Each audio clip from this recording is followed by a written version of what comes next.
To check your transaction history on PlayStation, you can follow these simple steps. This guide will help you navigate through the process easily. Step 1. Sign into your account. Open your PlayStation console or the PlayStation app on your device. Enter your login credentials to access your PlayStation Network account. Step 2. Navigate to account management. Once logged in, go to the main menu and find the settings option. From there, select account management to access your account details. Step 3. Access transaction history. In the account management section, look for the transaction history option. This will display a list of all your recent purchases and transactions made on your account. Step 4. Review your transactions. Scroll through the transaction history to review each entry. You can see details such as the date of purchase, the item bought, and the amount spent.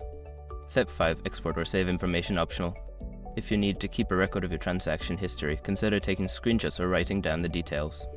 Some devices may allow you to export this information directly. By following these steps, you can easily check your transaction history on PlayStation. This can help you keep track of your spending and manage your account effectively.